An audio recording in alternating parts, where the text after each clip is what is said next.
तो मूवी की स्टार्टिंग में हम देखते हैं कि हमारी मेन लीड कला से कई सारे रिपोर्टर कई सारे सवाल कर रहे होते हैं और हमारी कला उन सभी सवालों का बहुत अच्छे से जवाब दे रही होती है। उन्हीं में से एक रिपोर्टर उनसे पूछता है कि कला, आपकी माँ कुछ साल पहले आपके भाई को भी इंट्रोड्यूस करना चाहती थी इसी म्यूज़िक इंडस्ट्री में, क्या ये बात सच है? कला इस क्वेश्चन को सुनकर काफ़ी परेशान हो जाती है और फिर हिम्मत जुटाकर कहती है कि नहीं, ये सब झूठ है, मेरा कोई भाई नहीं था। सीन शिफ्ट होता है पास्ट में और हमें हिमाचली वादियों में एक घर दिखलाया जाता है जहां कला की मां ने 2 ट्विन बेबीज़ को जन्म दिया होता है, जिसमें से एक कला भी होती है। कला की मां काफ़ी ज़्यादा खुश होती हैं और पूछती हैं कि दूसरा बेबी कहाँ है। डॉक्टर उन्हें बताते हैं कि हम दूसरे बच्चे को बचा नहीं पाए, वो कमज़ोर था और दूसरा बच्चा लड़का था। इस बात को सुनकर कला की माँ काफ़ी ज़्यादा डिस्टर्ब हो जाती हैं और मेंटली स्टेबल भी नहीं रह पाती हैं। फिर हमें कुछ साल बाद का सीन दिखलाया जाता है जहाँ कला थोड़ी बड़ी हो गई है और अपनी माँ से संगीत सीख रही होती है। उसकी माँ उससे कहती हैं कि नाम के आगे पंडित लगना चाहिए, नाम के पीछे बाई नहीं। तुम लड़का नहीं लड़की हो, इसलिए ज़्यादा मेहनत करनी पड़ेगी। यहाँ हमें ये भी देखने के लिए मिलता है कि कला की माँ लड़के और लड़की में भेदभाव करती हैं। इन शिफ्ट होता है प्रेजेंट में। कला को एक म्यूज़िक प्रोड्यूसर की तरफ से एक एल्बम गाने के लिए कॉल आती है और कला अपनी सेक्रेटरी से कहती है कि अगर उनका हीरो भी इस फिल्म में गा रहा है तो मेरी फ़ीस उससे ज़्यादा होनी चाहिए, भले ही 1 रुपये से ज़्यादा ही क्यों ना हो। यहाँ हमें ये पता चलता है कि कला किसी भी मेल या लड़के से कम नहीं रहना चाहती। अगले सीन में हम देखते हैं कि कला का फ़ोटोशूट हो रहा होता है और कला इस फ़ोटोशूट को काफ़ी इंजॉय कर रही होती है, काफ़ी अच्छा लग रहा होता है उसे। कुछ समय बाद हम देखते हैं कि कला अपनी अलमीरा में अपने अवार्ड्स देख रही होती है। उसी वक्त उसे अपनी अलमीरा में एक लड़के की परछाई नज़र आती है और कला काफ़ी ज़्यादा डर जाती है। उस लड़के की परछाई कला को अलमीरा के अंदर खींचने की कोशिश करती है और कला अपने आप को बचाने की कोशिश करती है। फिर हम देखते हैं कि ये सब कला का एक बुरा इल्यूजन था। डॉक्टर कला से पूछते हैं कि आपको क्या हुआ है कला? कला कहती है पता नहीं। सीन फिर पास्ट में शिफ्ट होता है और हम देखते हैं कि कला अब बड़ी हो गई है और अपनी माँ के साथ रियाज़ कर रही होती है। शुरुआत में कला अच्छा कर रही होती है, लेकिन फिर बाद में कला से थोड़ी भूल हो जाती है, जिसके लिए उसकी माँ उसे बहुत डांटती हैं। अगले सीन में हम देखते हैं कि कला का सूफ़ी कॉन्सर्ट होने वाला होता है और कला की माँ अपने उस्ताद जी से पूछती हैं कि कला के कॉन्सर्ट में इतने कम लोग क्यों हैं। उस्ताद जी उन्हें बताते हैं कि शिमला में गांधी जी आए हुए हैं, इसलिए इतने कम लोग हैं। उस्ताद जी उन्हें ये भी बताते हैं कि एक और लड़का है जो गाएगा आज। वो कला की माँ से कहते हैं कि तुम्हें कोई परेशानी तो नहीं है? कला की माँ कहती है कि नहीं, मुझे कोई परेशानी नहीं है।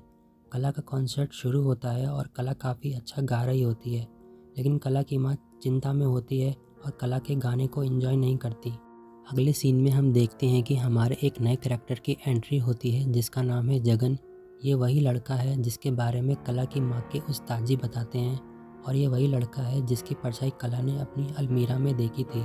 जगन गाना शुरू करता है और काफ़ी अच्छा गाता है। कला की माँ को जगन का गाना काफ़ी पसंद आता है और काफ़ी इंटरेक्शन देखने को मिलता है दोनों के बीच।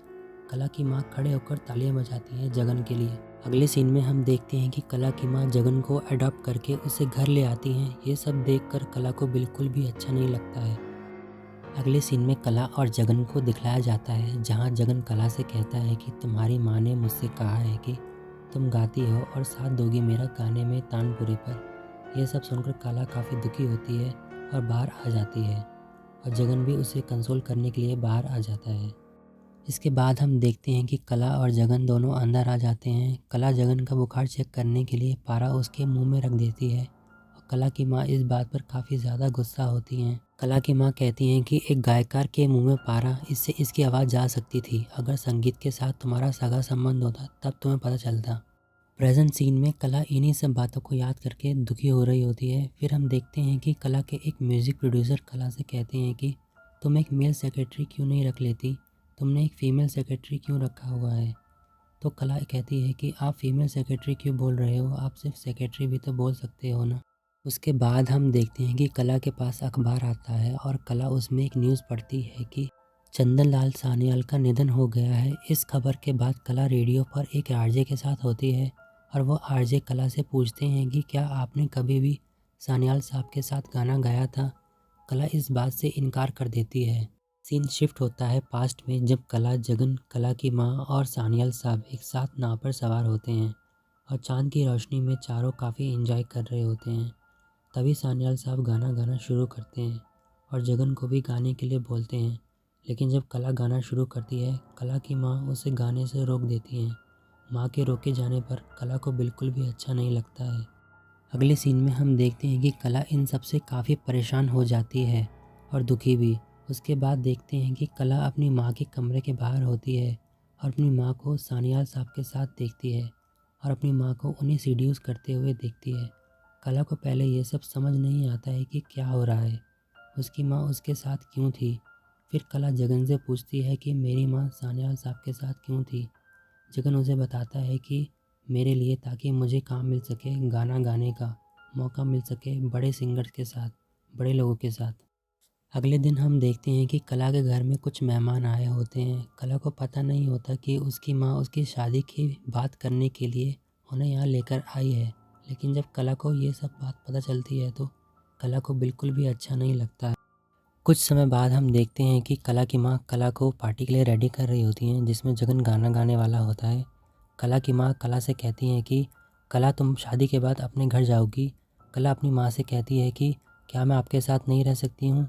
कला की माँ कहती हैं कि लड़का माँ बाप के साथ रहता है, लड़कियाँ नहीं। तो इस पर कला कहती है कि माँ, मैं जगन के साथ शादी करके यहीं रह जाऊँ। कला की माँ कला को डांटते हुए कहती हैं कि भाई के साथ शादी की बात कर रही हो, तुम्हें शर्म नहीं आती। अपनी माँ की बातों से कला काफ़ी ज़्यादा डिस्टर्ब हो जाती है। इसके बाद हम देखते हैं कि सान्याल साहब कला को रोकते हैं और अपने पास बुलाते हैं। कला उनसे कहती है कि क्या जानते हैं आप मुझे, क्या देखा है आपने मुझे गाते हुए, मैं भी गाती हूँ।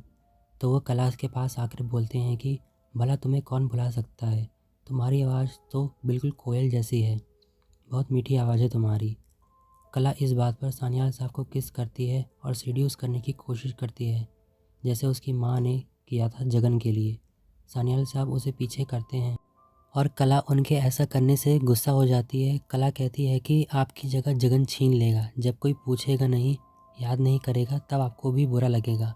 सान्याल साहब कला से कहते हैं कि सबका अपना वक्त होता है, बस संगीत रह जाता है। अगले सीन में हम देखते हैं कि कला जगन का साथ दे रही होती है गाना गाने में तानपुरे पर।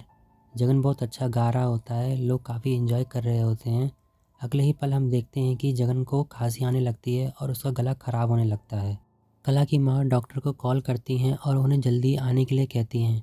सान्याल साहब कहते हैं कि हमें जगन को कैसे भी करके सभी के सामने गाने के लिए ले जाना होगा।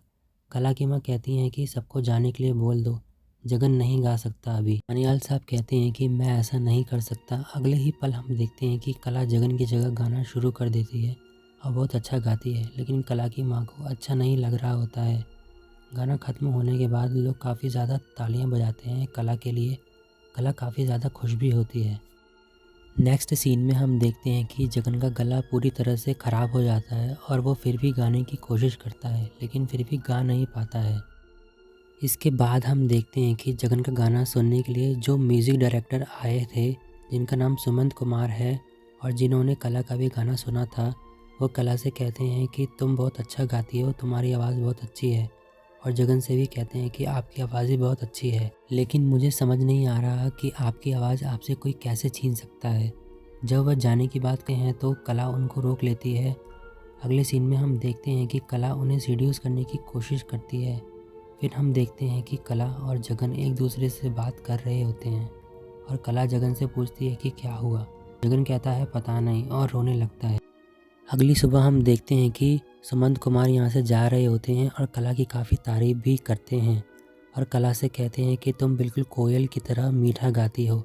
कला की माँ इस बात को सुनकर कला से कहती हैं कि कोयल ही तो हो तुम, जो अपनी घोंसला कभी नहीं बनाती, हमेशा दूसरों के घोंसलों में रहती है। अगले दिन हम देखते हैं कि जगन अपने आप को फांसी लगा लेता है और ये सीन सच में बहुत बुरा होता है। कला जगन की लटकी लाश को देखकर काफ़ी ज़्यादा डर जाती है और घबरा जाती है। कला जगन की लाश को लेकर घर आ जाती है और उसकी माँ जगन की लाश को देखकर बहुत दुखी हो जाती है। सीन प्रेजेंट में शिफ्ट होता है और कला इन्हीं सब बातों को याद करके रो रही होती है और माँ को कॉल करती है, लेकिन कला की माँ कला का कॉल ही नहीं उठाती हैं। फिर हम देखते हैं कि कला से मिलने के लिए सुमंत कुमार आए होते हैं, लेकिन कला उनसे मिलने के लिए मना कर देती है। फिर हम देखते हैं कि कला और सुमंत कुमार एक दूसरे से लिफ्ट में मिल जाते हैं। सुमंत कुमार कला से कहते हैं कि तुम कितनी बुरी हो कला, मैं तो वहाँ जगन के लिए आया था। अगर वो यहाँ आज होता तो तुम यहाँ नहीं होती। सीन शिफ्ट होता है पास्ट में। जगन के मरने के बाद कला अपनी माँ से कहती है कि मुझे रिकॉर्डिंग करने के लिए कलकत्ता जाना है। इस पर कला की माँ गुस्से में कहती हैं कि जाओ यहाँ से।